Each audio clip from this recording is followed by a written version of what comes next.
Bonjour à tous, bonjour à toutes, bienvenue à cette table ronde qui a lieu lors de la Mêlée numérique, la 21e édition de la Mêlée numérique. J'ai le plaisir de la présenter, qui s'appellera l'e-sport, de quoi parle-t-on? Nouvel Eldorado pour les marques. Je m'appelle Hugo Hurtado, je suis le directeur général de l'agence e-sport, qui vise à développer le secteur de l'e-sport au niveau français. Dans cette table ronde, nous allons la décomposer en deux parties. La première partie sera le préambule. J'aurai le plaisir d'accueillir M. Bruno Ollier, qui est le directeur général délégué des finances et du numérique du conseil départemental de la Haute-Garonne, qui nous présentera pourquoi l'e-sport est pour eux un vecteur social, un vecteur de développement.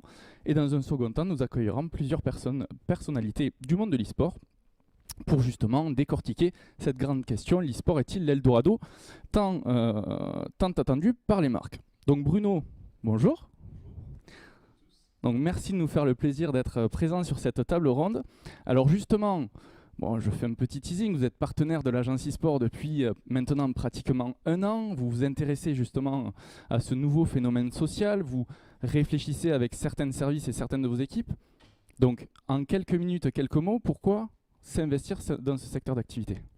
Première question, effectivement, c'est est-ce que le e-sport peut être un Eldorado aussi pour les collectivités territoriales et pour un conseil départemental? Ça peut paraître a priori un peu bizarre, mais en fait, bon, il y a une marque conseil départemental et comme toute marque, ça peut être aussi un moyen de faire passer le message ou en tout cas l'image de l'institution, et c'est d'autant plus important aujourd'hui, comme on l'a vu aux dernières élections départementales et régionales, un niveau de participation très faible et encore plus faible auprès des jeunes. Donc ça peut être un moyen de commencer à sensibiliser les jeunes générations sur ces problématiques, et surtout le département souhaite une ambition en termes d'éducation, en termes de citoyenneté, d'émancipation de chacun.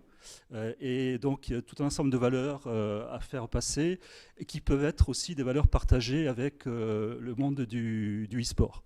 Alors, deux exemples pour bien montrer les actions qu'on veut mener et ceux qui pourraient après se décliner dans ce domaine-là. Depuis maintenant 5 ans, on a mis en place ce qu'on appelle le parcours laïque et citoyen, qui est auprès de l'ensemble des collégiens et depuis cette année pour les élèves de CM2, qui a vocation à apporter un petit peu des ateliers, des formations sur tout ce qui est citoyenneté, le bien vivre ensemble, lutte contre toutes les discriminations, contre tous les discours haineux, etc. Et on est une période où c'est important, notamment sur les réseaux sociaux. Donc ça, c'est un premier point.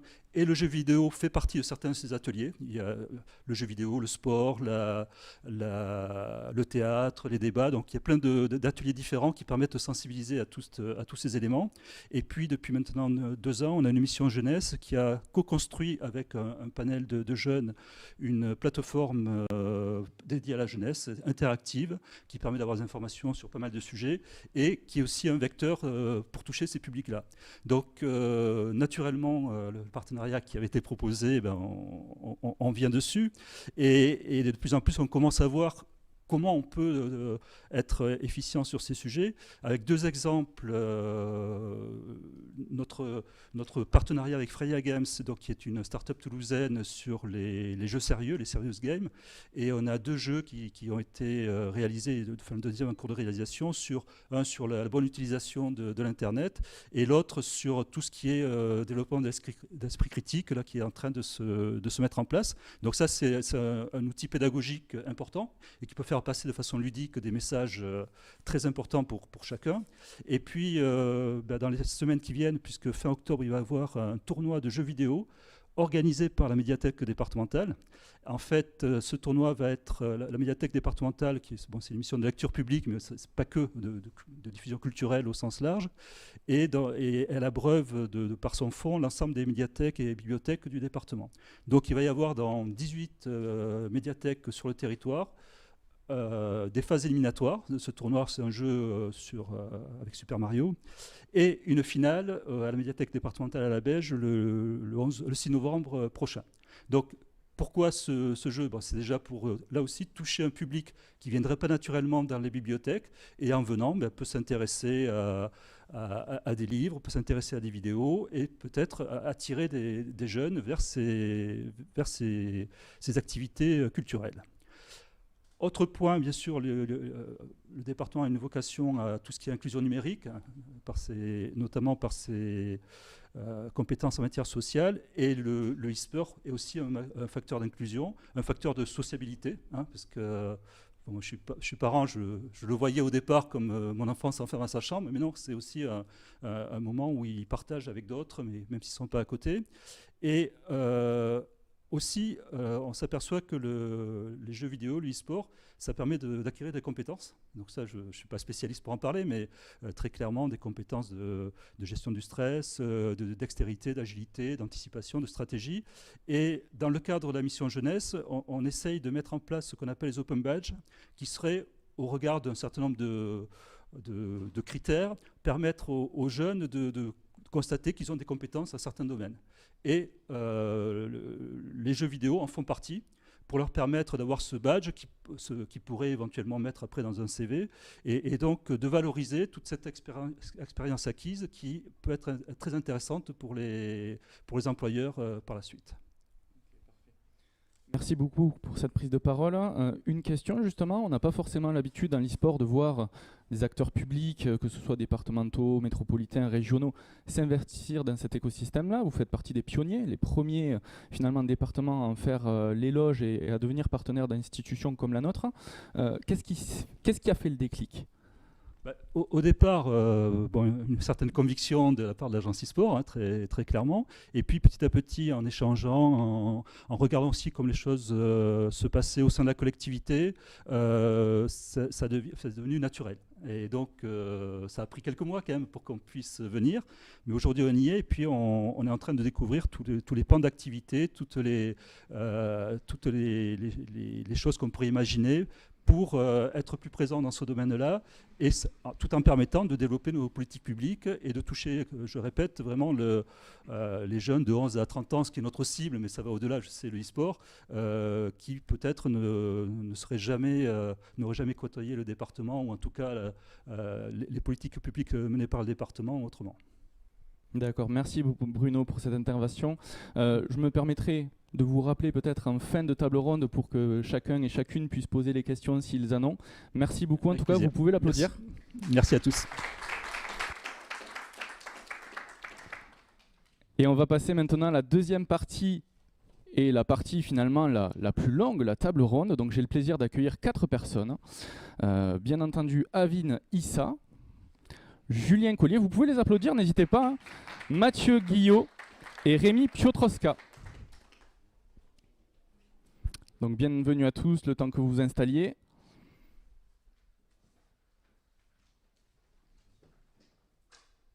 Je t'en prie. Pensez à bien allumer vos micros, vérifiez qu'ils soient bien allumés. Donc vous êtes chacun et chacune finalement des membres émérites dans l'écosystème de l'e-sport et on va dire l'entertainment, le divertissement au sens large.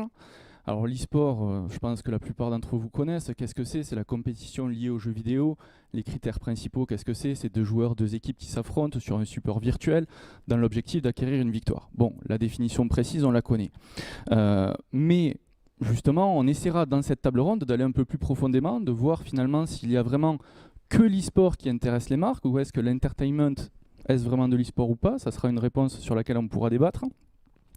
Mais également découvrir aussi chacune de vos activités. Donc ma première question, finalement, ce n'est pas réellement une question, c'est est-ce que chacun et chacune peut se présenter à ce tour de rôle et présenter son activité au sein de cet écosystème. Et Mathieu, peut-être je te laisse la parole dans le sens. Avec Avin, on représente l'association Gaming Link. Et donc nous, on est une association organisatrice d'un événement à Montauban, dans le Tarn-et-Garonne, qui s'appelle l'Occitanie Gaming Convention. On a fait 2200 personnes la première année et 2500 la deuxième. Donc en 2018-2019, donc avec le Covid, on a reporté nos activités. Et je vais laisser Avin poursuivre. Oui, et bien en plus de ces 2500 personnes, on peut aussi on a eu des joueurs, autour de un peu plus de 350 joueurs, et donc c'est cette organisation aussi de LAN party, donc de compétition et en réseau ensemble, tous les joueurs ensemble, qui aussi nous intéresse et nous a intéressés. Julien Collier, je préside le club au service sport. Donc, nous sommes représentés sur divers jeux à l'échelle nationale, voire internationale, selon les jeux ou les disciplines. Et je suis également le dirigeant de la société Eliminate, donc un équipementier e-sport. Donc, mes activités se consacrent essentiellement aujourd'hui à l'e-sport de près ou de loin. Alors moi je suis Rémi, j'ai une grande salle de réalité virtuelle de e-sport sur Toulouse et le but c'est dans les prochains mois d'organiser les premiers tournois e-sport de réalité virtuelle. Donc Eva c'est plusieurs salles sur la France et je suis la seule quasiment dans le sud de la France pour représenter on va dire toute la partie Occitanie dans un premier temps au premier tournoi qui va être organisé d'ici fin d'année. Alors merci à tous. On parle beaucoup d'e-sport. On en entend beaucoup parler, que ce soit à travers les anciens médias, les nouveaux médias, etc. etc. Ça évoque beaucoup d'opportunités pour certains. Un Eldorado, on parle souvent, c'est le thème de cette table ronde.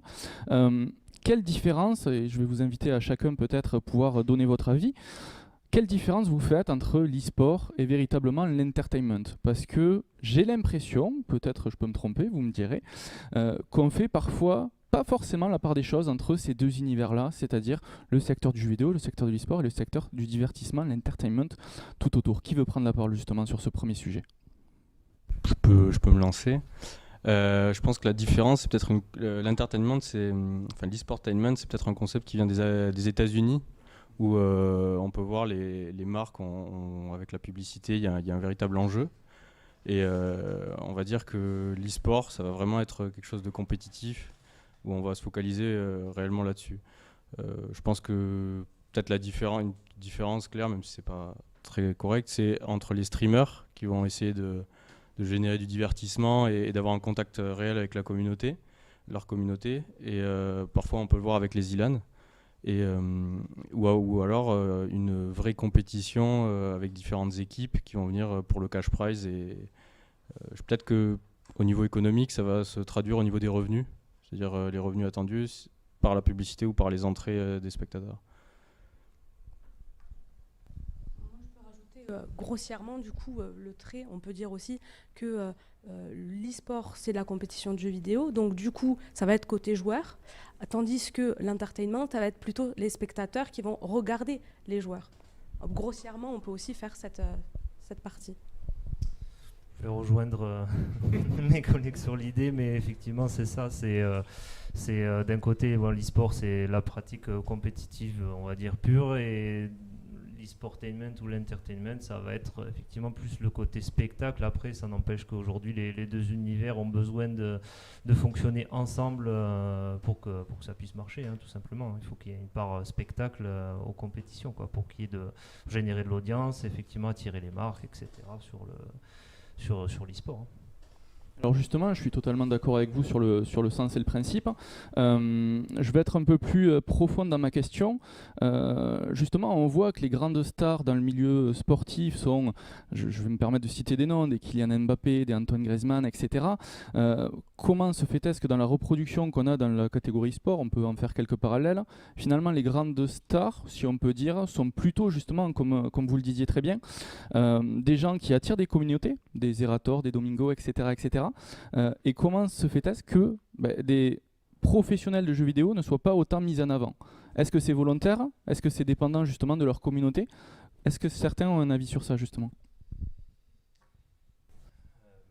Est-ce que c'est pas tout simplement un problème de médias derrière? Est-ce que c'est pas les mêmes canaux de diffusion? C'est vrai qu'aujourd'hui on voit qu'il y a des influenceurs qui ont pris une énorme place via Twitch, YouTube, etc. Et aujourd'hui, à côté de ça, on a peut-être du sportif qui était plus côté télé. Aujourd'hui, la télé commence à essayer de rentrer sur les médias des influenceurs, sur du YouTube, du Twitch. Donc il y a une passerelle qui est un petit peu difficile à faire, je pense, pour les non-endémiques aujourd'hui, qui ont cette habitude de fonctionner avec des médias traditionnels. Donc aujourd'hui, les nouveaux supports nécessitent, je pense, un temps d'adaptation pour ces médias, pour ces contenus, on va dire, diffusés sur les médias traditionnels.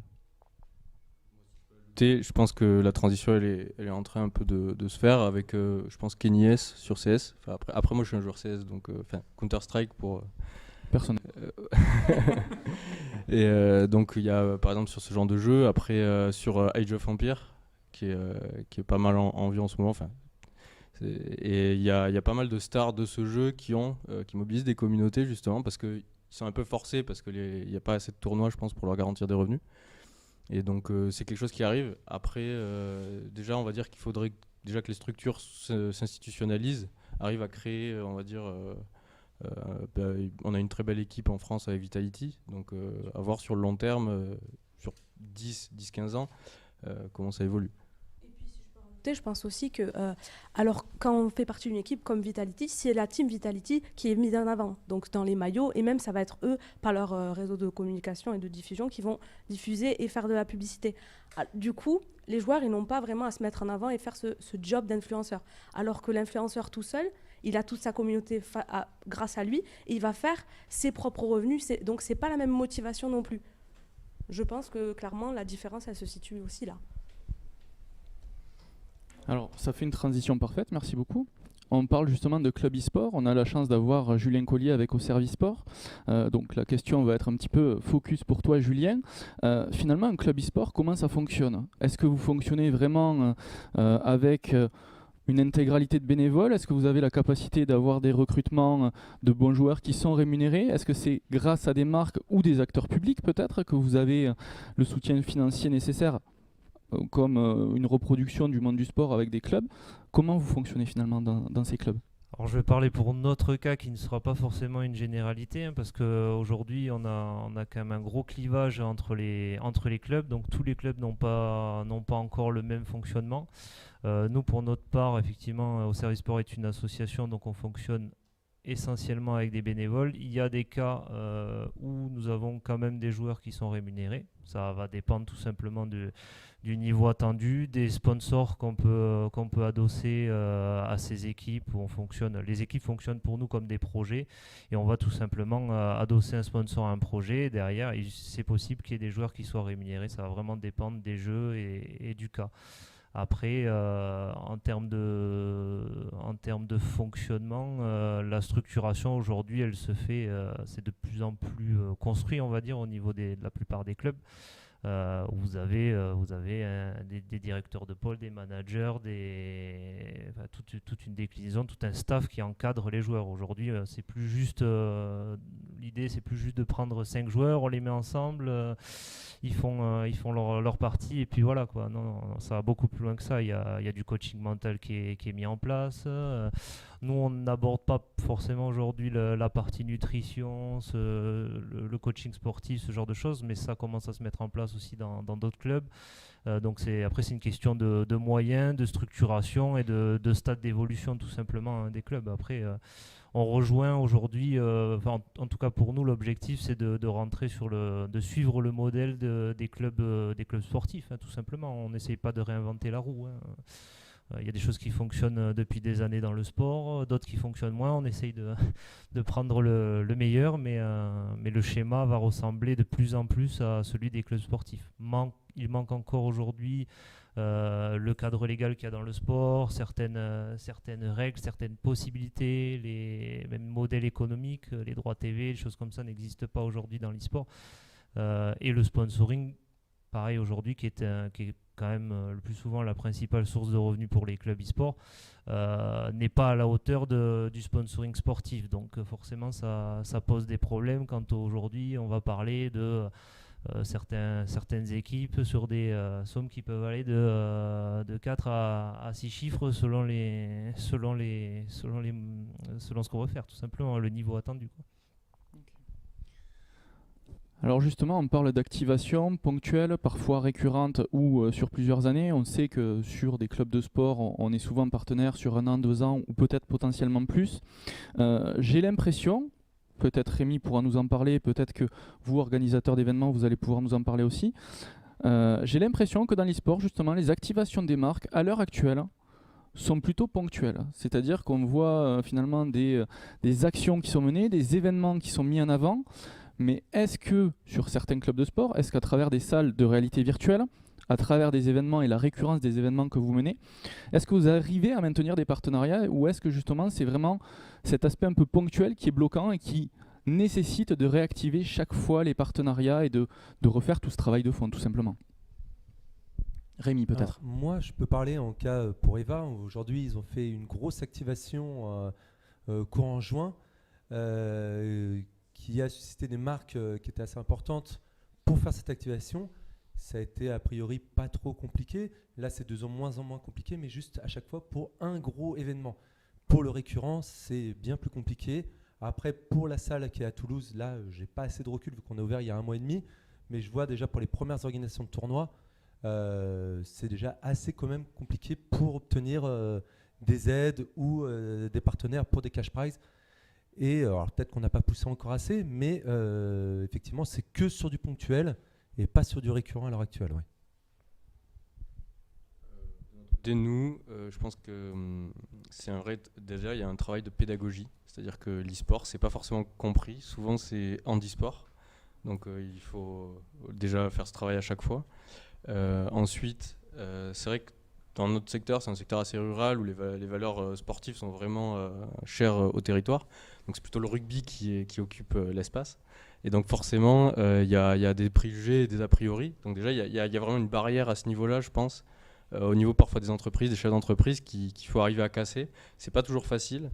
Donc voilà, après, je peux... Oui, après, c'est pas toujours facile, mais il y a des secteurs, par exemple, que ce soit des ostéopathes, des kinés, ou même des opticiens, tout ça, quand on leur explique en quoi, en fait, ce serait utile et ils auraient aussi une part de marché dans les joueurs, là, d'un coup, ça attire leur attention et ils sont déjà plus disposés à discuter et à conclure des partenariats. Alors justement, on parle d'événementiel. Une large majorité des événements e-sport en France ou entertainment sont faits par des bénévoles, au-delà des bénévoles, surtout des passionnés. Quel lien vous faites justement quand vous organisez ce type d'événement entre finalement certaines marques qui peuvent être sponsors de l'événement et qui cherchent finalement à se valoriser d'une certaine façon, ou même des acteurs publics? Alors je sais qu'à travers votre événement, vous avez eu l'appui de la région Occitanie, de la ville de Montpellier, de Montauban, excusez-moi. Est-ce que vous pouvez nous en parler justement, le lien que vous avez réussi à faire avec ces acteurs privés, avec ces acteurs publics? Alors au niveau de la ville, la ville cherchait en fait des jeunes de Montauban pour organiser un événement. Ils avaient justement depuis quelques années, donc c'était 2017 déjà, ils cherchaient, donc ça a été assez facile. En fait, on a vraiment eu un bon travail d'écoute, puis nous, ça nous a permis de progresser, d'apprendre pas mal de choses avec eux. Et ensuite, avec la région, pareil, il y avait une demande à ce niveau-là, d'accompagner des projets, parce qu'ils ont compris, je pense, les politiques, que aujourd'hui, le canal des jeunes passe énormément par les canaux en ligne. Donc le jeu vidéo est forcément un moyen attractif pour eux. Donc de ce point de vue-là, ça n'a pas été le plus dur. Après, de mon point de vue, pour pérenniser la chose, c'est vraiment les acteurs privés qu'on aimerait mobiliser. Et tout ce qui est acteurs publics, justement, justement les avertir, leur dire, vous savez, un jeune qui est devant son ordinateur et qui joue, ou des jeunes qui regardent, en fait, ça favorise aussi une sociabilisation. On croit toujours qu'ils se marginalisent, alors que non, justement pas. Et donc, en leur expliquant tout ça, ils ont moins peur et ils comprennent justement comment leur enfant va pouvoir être dans un nouveau secteur sans se marginaliser. Et à côté, pour le privé, ça peut aussi, je vais employer le terme dépoussiérer, mais c'est pas vraiment dépoussiérer une marque, dans le sens où ça peut être une marque que les jeunes ne connaissent pas. Et à travers des événements d'entertainment comme ça, de jeunes qui ciblent des jeunes, parce que oui, c'est les jeunes qui nous jouons, voilà. Forcément, on peut faire connaître des marques qui sont un peu inconnues ou méconnues, justement, des jeunes.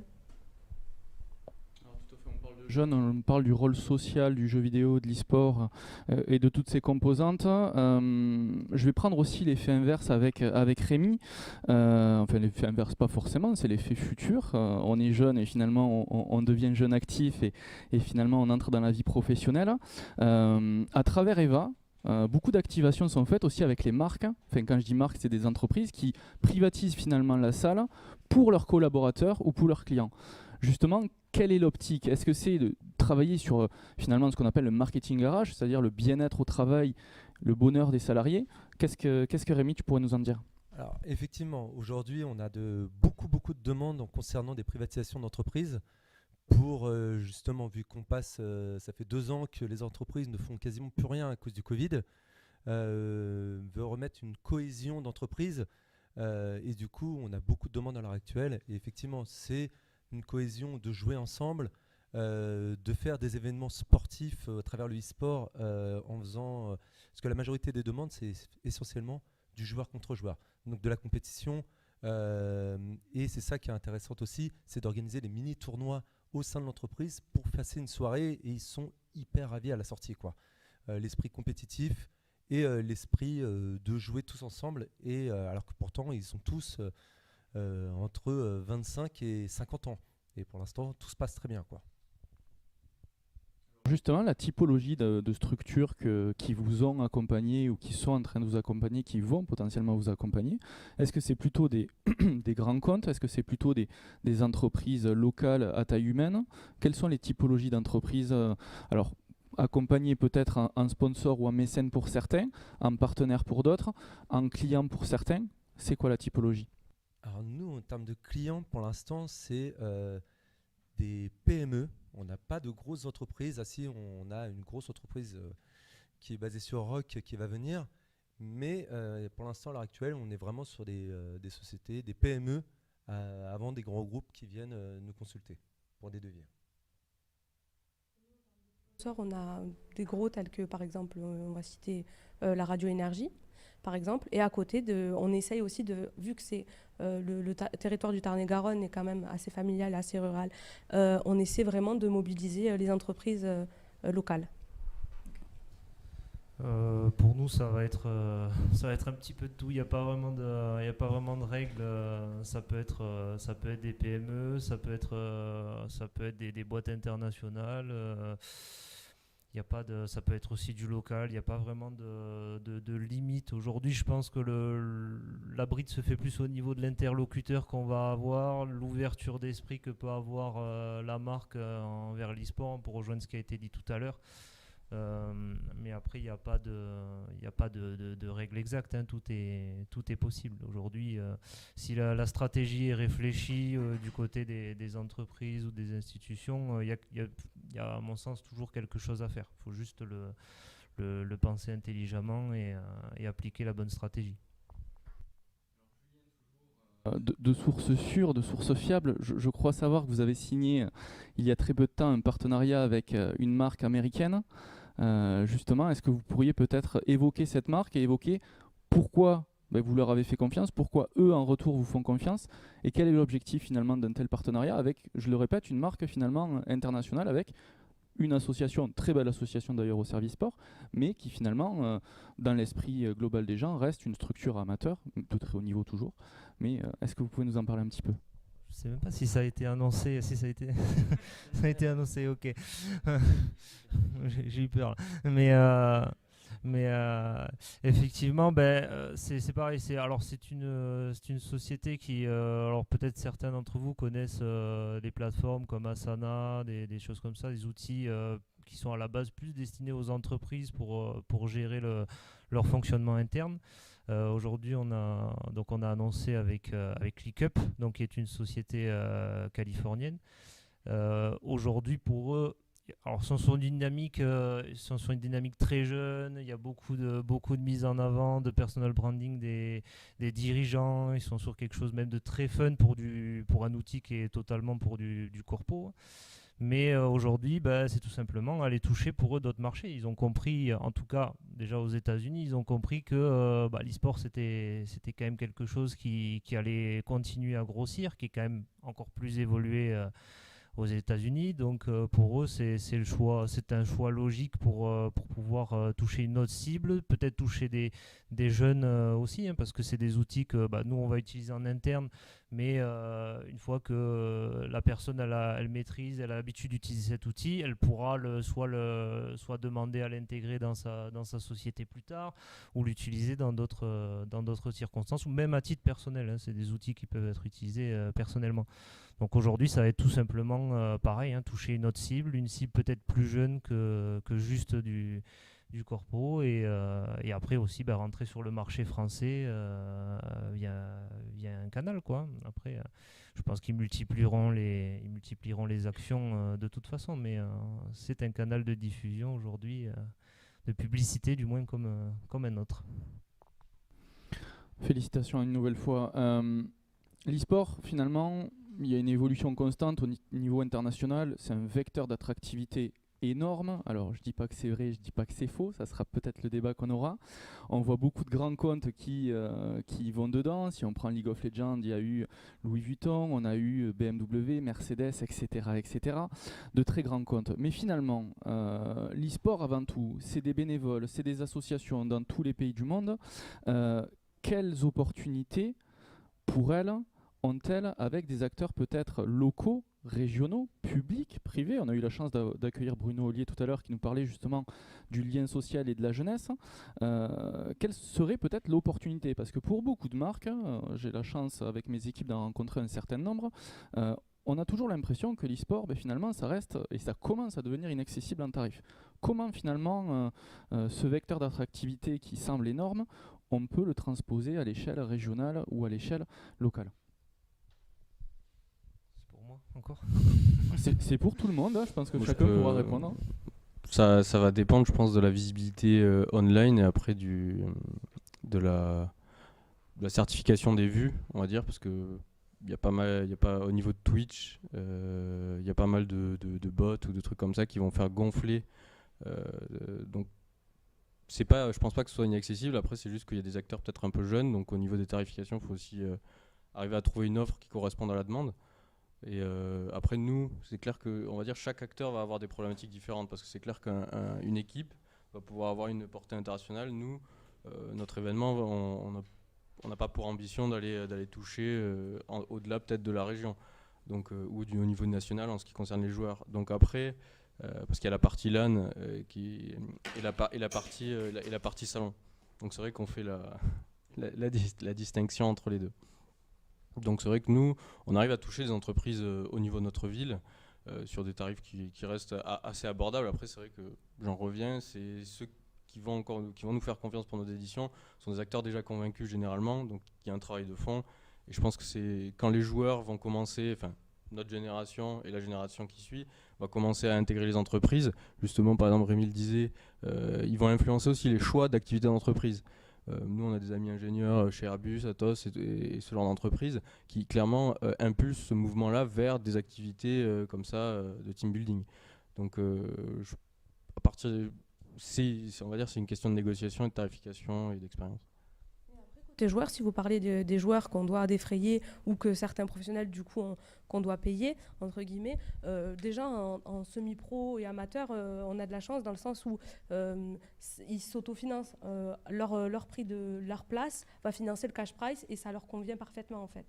Donc déjà ça évolue parce qu'avant en récompense ils avaient des bons d'achat. Aujourd'hui ils ont du cash price et à des milliers d'euros, donc c'est pas mal, même pour les joueurs sont ravis de ça, donc ils s'autofinancent.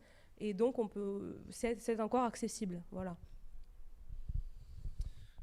Pour répondre à la question, je pense qu'il y a une certaine idée reçue aujourd'hui parce qu'il y a une grosse mise en avant, on va dire, de très gros clubs dont on parle beaucoup. Mais aujourd'hui, il ne faut pas oublier que l'e-sport, c'est 99% d'associations en France. Donc, je pense qu'il y a vraiment tous les budgets. Alors après, c'est sûr, quand en début de séance, on parle de Vitality. Voilà, Vitality, il va falloir calculer des montants à 6 chiffres, sinon c'est pas la peine de discuter. Après, il y a ce qui est normal au vu de leur business model et de leur, encore une fois, de leur état d'avancement. Après, je veux dire, aujourd'hui, dans chaque région ou même département de France, vous avez des clubs e-sport. Hein. Que moi, je le vois côté équipementier, que ce soit même en outre-mer ou autre, il y a un développement qui est astronomique. Donc, il y a vraiment, je pense, tous les budgets, parce que forcément, un petit club e-sport, il ne va pas demander des centaines de milliers d'euros pour fonctionner, de même qu'un petit club sportif, en fait. Hein. Encore une fois, c'est le même schéma qui s'applique dans les domaines. Donc, aujourd'hui, je pense qu'il y a des opportunités pour tout le monde, à tous les budgets. Après, si on veut forcément taper directement sur les top équipes nationales ou internationales, ça va coûter des millions. Faut être réaliste. Mais il faut peut-être commencer par quelque chose de plus petit, on va dire, sans dénigrer qui que ce soit, mais de plus petit, de plus humble, et au fur et à mesure apprendre à connaître cet écosystème et travailler avec. Voilà. Moi, je vais rajouter une petite chose. Alors nous, effectivement, on est une structure où ça a coûté un investissement de créer la salle et de créer les jeux qui sont associés à EVA. Donc là, effectivement, on parle que d'argent tout le temps. Il n'y a pas d'association, tout le monde est rémunéré. Donc là, on ne parle pas en termes de joueurs, on parle d'organisation. C'est sûr que ça va grandir de plus en plus. Aujourd'hui, il y a 9 salles qui sont ouvertes en France. L'année prochaine, il y en aura sûrement dans les 25 ou 30. Donc la partie e-sport et la partie réalité virtuelle, nous de notre côté, augmente considérablement, et avec uniquement des gros budgets qui sont sortis. Et à chaque fois, on dit des budgets, ils sont minimum à 6 chiffres. Hein. Donc c'est des choses qui se développent. Alors pour l'instant, c'est que des fonds propres par chaque personne, mais on espère bien bientôt qu'il va y avoir des partenaires, des gens qui vont avoir l'engouement d'accompagner la marque EVA et les jeux et le mode e-sport dans tous ces domaines en fait. Alors justement, on voit qu'il y a d'un côté, si je me permets, l'équipe bénévole et l'équipe salariée et vraiment entrepreneur. Comment le vivent les marques justement, ce sujet-là ? C'est volontairement que je pique un petit peu au vif. Est-ce que justement le côté associatif bénévole est bien vu par des marques privées, pas forcément par le public qui est plus à l'écoute justement de cette typologie de structure, mais est-ce que des marques privées n'ont pas peut-être l'impression de ne pas avoir le professionnalisme du privé, et peut-être justement nous faire le parallèle avec votre vie professionnelle à côté?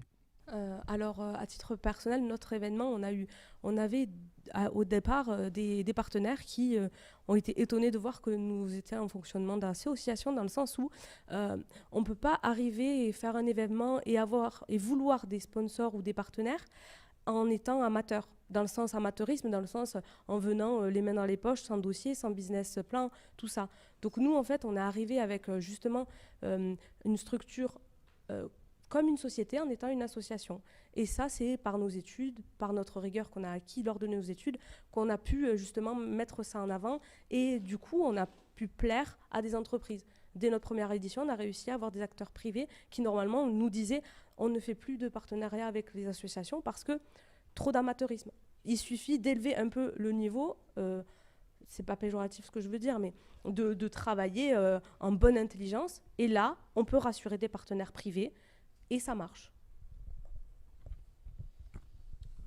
Je peux rebondir sans souci dessus. Je vais rejoindre Ravine sur l'idée. C'est tout simplement que vous avez aujourd'hui, comme je le disais tout à l'heure, un clivage énorme même d'une association à une autre. C'est-à-dire qu'il y a des endroits où vous allez trouver des gens très carrés, très professionnels, malgré que ce soit des associations, parce que tout simplement ils ont peut-être un métier à côté, une vie à côté, donc ils savent ce que c'est que d'être structuré, de fonctionner, même d'avoir même un business model, pourquoi pas, parce qu'au bout d'un moment c'est quand même une discipline qui coûte vite cher. Donc s'il n'y a pas une réflexion à plus de 2 mois, même en association, c'est le plantage assuré, quoi. Donc et aujourd'hui, vous avez malheureusement le même schéma qui existe sur des sociétés aussi dans l'e-sport. C'est la réalité des choses, des gens qui lancent des sociétés qui arrivent à les planter en 3 mois. Donc la problématique, elle va plus être dans le sourcing, je pense, d'aller vérifier un petit peu peut-être le passif, voir ce qui a été fait, voir ce qui est mis en place derrière, gratter un petit peu le vernis pour voir si dessous c'est propre et que le projet il sera là encore dans 6 mois. Voilà. Aujourd'hui, le problème il est uniquement là. Vous avez des associations très, très carrées qui savent faire un dossier, qui savent faire une demande de sponsoring ou de partenariat. Et vous en avez, malheureusement, c'est vraiment là de l'amateurisme, quoi, mais sur le fonctionnement. Et malheureusement, moi, je tiens à souligner qu'il y a aussi des sociétés qui sont dans le même cas aujourd'hui, parce qu'il y a des gens qui essayent de faire un hold-up dans l'e-sport, et souvent ça se termine mal, quoi. Donc aujourd'hui, le plus important, c'est d'aller vérifier un petit peu quel est le passif, l'historique, depuis combien de temps la structure est en place, etc. Après, si tout ça c'est fait en amont, il y a possibilité de travailler, que ce soit avec des associations ou des entreprises, encore une fois, il y a de tout. Alors on comprend bien que finalement, pour faire un beau bâtiment, il faut avoir des bonnes fondations. Hein, on est tous d'accord avec ça. Donc les marques, on a compris. Quelles activations et pourquoi les marques finalement viennent vers vous sur des événements, sur des équipes e-sport, sur des salles? Est-ce que c'est purement pour de la notoriété? Est-ce que c'est aussi une question de rajeunissement d'image de marque? Est-ce que vous pouvez nous dire pourquoi finalement c'est un Eldorado pour eux? Au-delà de ce qu'on appelle basiquement le ROI, le retour sur investissement qu'ils font dans de la communication, est-ce qu'il n'y a pas d'autres notions d'engagement qui peuvent ressortir justement à travers l'e-sport? Nous, sur notre première édition, il y a un cabinet d'avocats qui est venu vers nous et qui, justement, par rapport au décret de 2016, souhaitait, et à l'évolution de l'e-sport, essayer de tâter le terrain, voir s'il y avait un marché, avoir des contacts avec les équipes. Après, on a eu justement Énergie aussi qui est venu vers nous, et ce genre d'entreprise. On peut parler d'Eldorado, que ce soit un Eldorado peut-être de rajeunissement de marque, mais aussi social surtout, parce que comme on parlait tout à l'heure de team building, tout ça, c'est vrai que d'avoir des événements, on connaît des salles d'escape game, on connaît le karting, on connaît tout ça, mais on voit, par exemple, lors d'une édition, nous avons eu des élus qui ont pris place sur nos simulateurs et qui ont fait une petite compétition entre eux, et c'est clair que ça rajoute vraiment du punch, et aussi un aspect on a l'impression d'être plus connecté à l'autre quand on veut le battre, quand il veut nous battre, donc tout ça. Et l'Eldorado aussi, si on parle d'Eldorado économique, c'est aussi vraiment, je pense clairement en termes de visibilité, hein, c'est vraiment la visibilité qui va, vu qu'ils veulent le retour, les chiffres qu'ils veulent en retour, c'est pour prouver une certaine visibilité. Mais moi je pense qu'à l'heure d'aujourd'hui, ce qui va faire la grande différence, c'est tout ce qui va être influenceur, youtubeur. On le voit à chaque événement où il se déplace, où il y a des gros noms qui se déplacent. Là, il y a des marques qui veulent bien mettre du budget sur la table. On l'a vu sur le premier événement de Eva, où il y avait la team de Mingo, de Solaris, de plein de teams qui étaient là. Et au final, Adidas a mis un gros paquet d'argent pour cet événement-là. Je pense que si jamais on aurait fait un événement sans youtubeur ou d'influenceur, au niveau budget, ça aurait été proche du néant, quoi. Donc c'est vraiment eux aussi qui font le fait qu'un événement peut marcher ou pas marcher. Là où les marques peuvent mettre de l'argent ou pas mettre de l'argent. Parce qu'aujourd'hui, financer un événement, on va dire en one shot sur une soirée ou sur un week-end, pour une marque, si c'est diffusé sur plein de followers, ça peut être très rentable pour très peu d'investissement par rapport à de la télé ou sponsoriser une grosse écurie de foot ou de rugby ou de n'importe quoi, qui fait qu'aujourd'hui l'investissement n'est pas énorme sur un très bon retour. C'est exactement ça. C'est le budget va pas être le même que sur du budget télé ou même radio aujourd'hui. Après,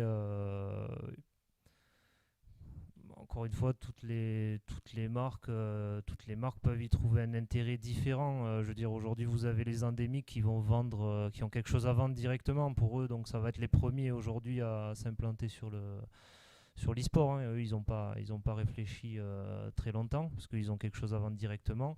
Après, pour les autres, s'il y a une stratégie un peu plus long terme, tu parlais tout à l'heure de Louis Vuitton, la stratégie, elle est bien différente parce que Endémique, non endémique, peut-être une petite définition pour ceux qui ne maîtrisent pas. Les marques endémiques, ça va être les marques qui ont directement un intérêt économique avec le milieu de l'e-sport. Les non endémiques, ça va être justement l'inverse, celles qui n'ont rien à vendre directement à l'e-sport. Donc après, vous pouvez avoir, je sais pas moi, une ESN qui va vouloir travailler sur des sujets e-sport parce qu'ils ont envie de revaloriser la marque employeur, rajeunir l'image et faire du recrutement, par exemple. Il y avait eu Airbus il y a quelques années maintenant qui avait fait une équipe e-sport, but étant uniquement de faire du recrutement. Donc après voilà, c'est une stratégie qui va être différente selon chaque marque, plus ou moins long terme. Et après, la durée des activations, nous on essaye de tabler au moins sur une année, sinon ça reste très court, hein, les one-shots. Ça va fonctionner effectivement avec des influenceurs quand il va y avoir beaucoup d'influence derrière. Là, faire du one-shot, ça reste pertinent. Après, c'est une question de budget aussi, quoi, parce que là, on n'est plus encore une fois sur les mêmes montants. Plus il y a d'audience, plus les montants montent, quoi. Alors finalement, on voit que vous êtes à la fois assez raccord dans vos réponses, mais je sens des petites hésitations. Donc la question est relativement simple. On va reprendre le titre de l'intervention. Est-ce que finalement l'e-sport, c'est véritablement un Eldorado comme on l'entend, c'est-à-dire une opportunité véritablement de développer l'image de marque si c'est bien fait? Ou est-ce que justement ça peut avoir ses limites? J'aime beaucoup une citation que mon président dit souvent, c'est que l'e-sport, on sait qu'il fera beau dimanche, mais on ne sait pas comment s'habiller ce matin. Est-ce que l'Eldorado, ça serait peut-être pas ça? On sait que finalement dans 5 ans, 10 ans, peut-être même avant, on va avoir des très belles perspectives en France à l'international. Est-ce qu'aujourd'hui, c'est important de s'y investir? Beaucoup de marques s'y investissent déjà. Beaucoup de marques souhaitent s'y intégrer, certaines s'en retirent, il faut aussi l'évoquer. Qu'est-ce qu'on peut dire de ça? Est-ce que c'est véritablement un Eldorado, pour reprendre ma question? Moi je pense que c'est à travers la citation, elle est correcte, c'est que déjà en 2010, après 2000, moi je me souviens, il y avait pas mal déjà une première effervescence que j'ai vécue, parce qu'en 2000 j'étais trop jeune. En 2010, dans les associations, ça s'est ressenti. Il y a pas mal d'acteurs qui sont morts et qui ont disparu. Et là, pareil, on a eu une effervescence depuis 2016 à 2020. Et donc là, avec la crise du Covid, on va voir un peu qui allait se baigner en slip quand la mer se retire. C'est un peu une expression en finance. Et donc pareil, à mon avis, on va repartir après. Ça va repartir. Donc il y a un moment un peu particulier au niveau des LAN. Après, je parle en tant qu'organisateur, donc c'est vrai que la présence en ligne, c'est plus peut-être Julien qui va pouvoir le dire. Mais je pense que c'est un Eldorado, mais qui tend à se pérenniser comme tout nouvel écosystème en fait. Alors moi, Eldorado, c'est sûr que oui, vu que je viens d'ouvrir une salle dans le e-sport. Mais aujourd'hui, je dirais que pour l'instant, 90% de nos clients, ça reste du loisir à l'heure actuelle. Donc les 10 derniers pourcents, c'est à eux ou à nous, dans la cas normand, de faire grimper, que ça passe de 10 à 20, à 30 ou à 40% des clients. Mais aujourd'hui, malheureusement, moi je vois sur notre clientèle qui est plus du loisir, même s'il y en a qui viennent, ça fait 1 mois et demi qu'on a ouvert, qui sont déjà venus 5 fois, mais qui font que du loisir. Après, il y a effectivement beaucoup de gens qui nous disent, voilà, quand commencent les premiers tournois e-sport, quand commencent les tournois, et ils sont hyper à cran de savoir quand ça va être et quelles sont les modalités des inscriptions, de tout. Donc pour l'instant, ce n'est pas encore figé, mais il y a quand même, on voit une énorme demande de ce niveau-là, quoi. Une volonté d'Eva d'aller vers vraiment la compétition et de passer du divertissement à la compétition, ou tout du moins d'allier les deux. Tout à fait. L'idée, c'est vraiment d'organiser au moins un grand tournoi national chaque année. Et nous, sur Toulouse, on organisera au moins 4 ou 5 tournois tout au long de l'année, quoi.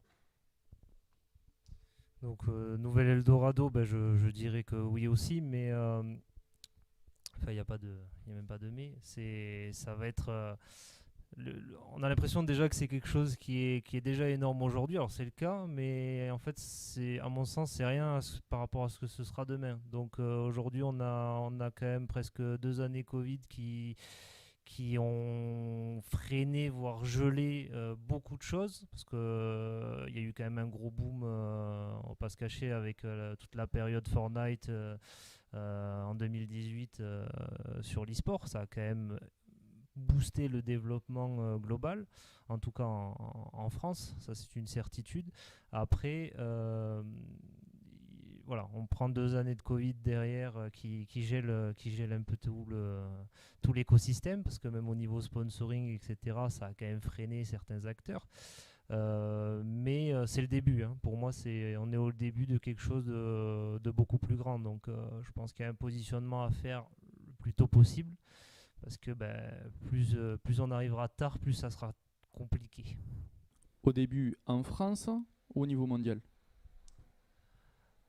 On est même au début, à mon avis, au niveau mondial. On va pas se cacher qu'on est quand même un petit peu, je dirais, en retard par rapport à ce qui se passe en Asie ou aux États-Unis. Faut être réaliste, parce qu'aujourd'hui, on voit beaucoup d'images de chiffres qui sont les chiffres qui sont les chiffres des datas mondiales. Mais la France, après, a pas tant de retard que ça, au final. Donc, quand la structuration se mettra en place, qu'il y aura un peu plus de texte pour encadrer l'e-sport, ça va, je pense, aller très très vite. Il y a la communauté, il y a les consommateurs, il y a les structures qui sont en place, donc ça va être un déclic. Il va y avoir un déclic et après ça va aller très très vite. Après, de vous dire si c'est dans 1 an, dans 2 ou dans 4, pour le moment je peux pas, mais je pense que ce sera pas dans 10 non plus, quoi. Après, il y a aussi surtout les Jeux Olympiques où on parle d'intégrer le e-sport au niveau des JO. Ça va être un énorme coup de boost aussi à tout ce qui va être partie e-sport. Maintenant, à savoir comment ça va être mis en avant dans les Jeux Olympiques, ça c'est un autre sujet. Je ne sais pas si en 2024, ce qui va être réalisé encore, vu que c'est en France, mais ça peut donner un énorme boost sur cette économie qui est le e-sport, quoi. Allez, merci pour vos réponses. On passe à la dernière question. J'inviterai Bruno Ollier ensuite à nous rejoindre pour répondre à l'ensemble des questions que vous pouvez avoir dans la salle. Je vous remercie d'ailleurs d'être aussi nombreux et d'autres salles qui ont été remplies aussi à côté par manque de place de celle-ci. Donc finalement, dernière question. Si vous aviez un conseil à donner à une marque, à une entreprise, à un acteur public, il y en a certains dans la salle que je ne citerai pas, quel conseil vous leur donneriez pour s'intégrer dans cet écosystème de l'e-sport, que ce soit sur de l'événement, que ce soit pour faire des activations dans des salles ou que ce soit au niveau des clubs? Comment découvrir, comment s'y investir et comment s'y développer?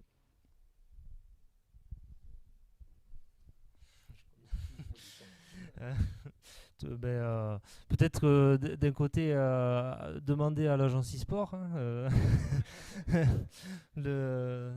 après la réponse je l'ai donnée plus ou moins tout à l'heure, c'est déjà sourcer. Donc sourcer, ça peut être sans blague, mais au travers de l'agence e-sport, de travailler sur ce sourcing avec des gens qui sont déjà dans le milieu, qui sont reconnus, on va dire, dans ce milieu.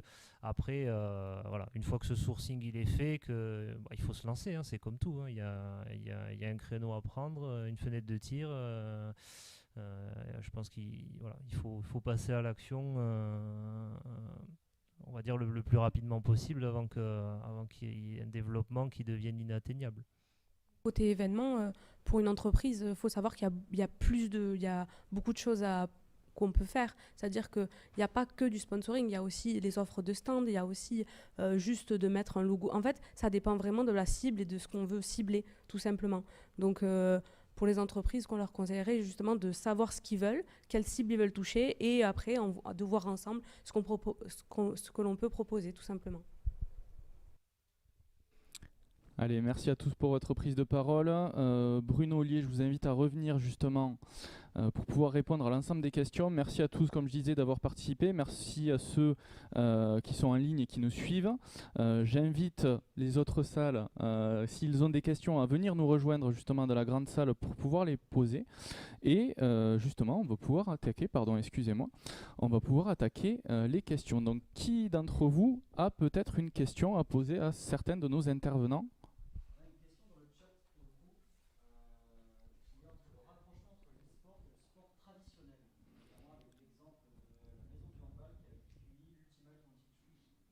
Donc alors je répète peut-être, donc le rapprochement entre le sport et l'e-sport, donc quel finalement lien on peut avoir avec une précision sur la maison du handball. Donc qu'est-ce que vous pouvez nous dire justement sur ce rapprochement-là qu'on voit de plus en plus, peut-être aussi lié au Covid ? Oui, après je te passerai la parole. En fait, on a vu des clubs de rugby, des clubs de foot et là, du coup, des clubs de handball qui s'intéressent de plus en plus à l'e-sport aussi et qui intègrent leur équipe d'e-sport. On peut le voir aussi avec le PSG et FIFA, par exemple. Et ce qu'on peut mettre en relation, et c'est pour ça que je comprends qu'on puisse corréler les deux, c'est que un joueur e-sport va aussi avoir besoin justement d'un coach sportif, d'un coach nutrition, d'un kiné comme on dit, ou même des opticiens. En fait, tout ça, c'est plus facile d'intégrer à une structure qui est déjà là, donc une structure sportive qu'on connaît et qui est là. Et comme le disait Julien tout à l'heure, en fait, pourquoi réinventer quelque chose qui a déjà été fait et prouvé ? Donc c'est normal, moi je trouve que c'est dans la continuité et c'est totalement normal et tout à fait normal que ça le soit. Nous, on a un très bon exemple. On a signé il y a quelques semaines avec un club de basket de Nice, donc le Cavigal de Nice. Donc c'est une association entre notre équipe, alors c'est spécifique, mais c'est notre équipe NBA 2K, donc jeu de basket, qui est associée directement avec l'équipe du Cavigal de Nice. Là, l'intérêt, ça va justement être de montrer qu'il y a des passerelles entre le sport et l'e-sport. Il va y avoir des actions qui vont être faites avec le club et c'est aussi aujourd'hui pour les clubs un moyen encore une fois de rajeunir leur image, tout simplement parce que on ne va pas se cacher qu'aujourd'hui dans le sport il y a, si on regarde les chiffres, de moins en moins de licenciés chaque année, etc. Donc il y a besoin. Alors la problématique des stades, visiblement là, ça a été solutionné pour le moment. Il n'y a plus trop de problèmes. Les stades ont été remplis, à ce que j'ai vu récemment. Mais avant le Covid, voilà, les clubs annonçaient qu'il y avait de moins en moins de personnes dans les stades. Donc moi, ça ne m'étonnerait pas que dans quelques années, on voit comme encore une fois aux États-Unis peut-être des cérémonies d'ouverture de matchs avec un match e-sport. Ça se fait en NBA. Ça ne m'étonnerait pas que ça arrive aussi en France, qu'on ait une cérémonie d'ouverture avec un match e-sport avant le match du vrai sport, si on peut dire comme ça. Autre question peut-être dans la salle ? Il faut se lancer. Bonjour à tous. Alors moi j'ai une petite question par rapport à la normalisation des jeux vidéo et de l'e-sport par rapport aux Jeux Olympiques. Ce qui bloque actuellement du coup c'est la création d'une fédération de jeux vidéo, du coup d'e-sport, qui soit reconnue par le gouvernement français, voire international. Est-ce que vous trouvez que l'e-sport en France essaye de faire le pas vers la normalisation pour accéder à ces privilèges en quelque sorte ?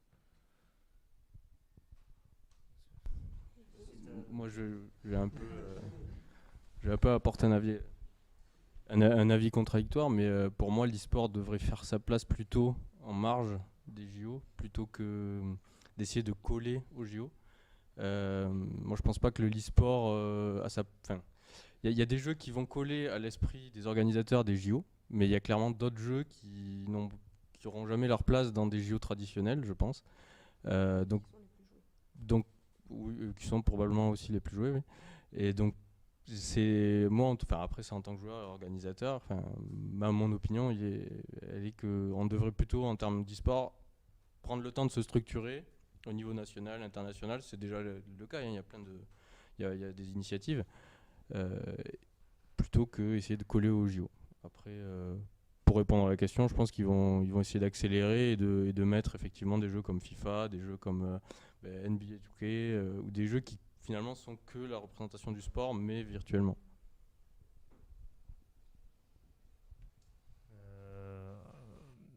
Il y a des actions, la fédération, il y a plusieurs groupes qui essayent justement de mettre en place une fédération.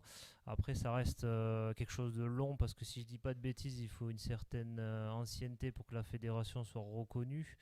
Et après, ça reste très difficile encore aujourd'hui d'arriver à fédérer tous les clubs. Comme je disais tout à l'heure, le clivage est tellement énorme que c'est un petit peu compliqué de fédérer tous ces clubs. Après, l'implantation sur les JO, je pense que c'est quelque chose qui va se faire petit à petit. Ça va être un essai pour moi, ce qui va arriver sur les prochains JO, ça va être un essai, parce qu'après, la réalité des choses, où je rejoins Mathieu, c'est que je pense qu'on ne verra jamais du Counter-Strike ou des jeux comme ça sur les JO. Ça va à l'encontre des valeurs, donc voilà, ça c'est sûr que ça restera un problème. Donc est-ce que ça ne sera pas juste la représentation de jeux de sport?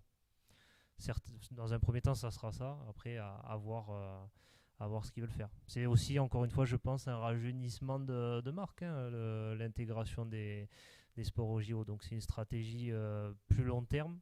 Ils vont faire un essai, voir s'ils arrivent à capter une audience qui ne capte peut-être plus. Et après, il faudra voir sur 5-10 ans ce que ça peut donner, quoi. Une dernière question peut-être?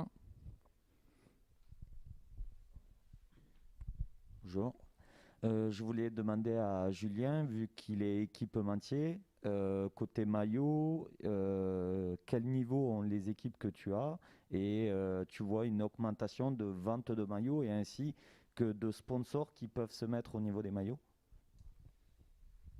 Alors, la taille d'équipe, on a toutes les tailles d'équipe pour le coup. Il y a des équipes qui ont des centaines de milliers d'abonnés sur leur réseau et on en a qui en ont peut-être 300 ou 500. Après, aujourd'hui, nous on essaie justement aussi d'éduquer les clubs à ce on va dire mini business model de merchandising en fait, qu'ils arrivent, c'est pas forcément le truc évident au départ, mais qu'ils arrivent à comprendre que voilà, ça peut être une source de revenus sur les clubs et que il faut dynamiser ce merchandising. Encore une fois, c'est la même chose que dans le sport, Aujourd'hui, on voit tous les clubs sportifs arriver à un certain niveau, ils vendent du merchandising. Donc c'est une suite logique, ça fait partie des business models que peuvent avoir les équipes e-sport et qu'ont les équipes sportives. Il y a des équipes e-sport qui le font quand même très bien en France, et je pense je ne vais pas dire qu'ils tournent exclusivement avec leur merchandising, mais à l'échelle mondiale, ça représente 11% des revenus de l'e-sport, le merchandising. Donc c'est quand même une valeur qui est pas négligeable. Allez, merci à tous. J'en profite pour remercier l'ensemble de l'équipe de la mêlée, les personnes à la régie. Bruno, merci beaucoup de représenter le conseil départemental. Je remercie également Thierry qui travaille énormément à mes côtés. Mathieu, merci d'être ici. Avine, Julien et Rémi, bien entendu. Merci à tous. J'espère en tout cas que vous avez passé un bon moment. Pour moi, en tout cas, c'était riche en informations, même si pour la plupart des informations, on les avait déjà préparées en avance. N'hésitez pas à aller à leur rencontre si vous voulez échanger, si vous voulez découvrir la Saleva au service sport, les organisations qu'ils font, ou bien entendu le travail que fait le conseil départemental sur l'e-sport et les travaux qui vont commencer à aboutir. On a retenu qu'on sera invité pour faire une petite compétition de jeux vidéo aux médiathèques, donc on en profitera, on le relaiera. Merci à tous et je vous dis à très bientôt.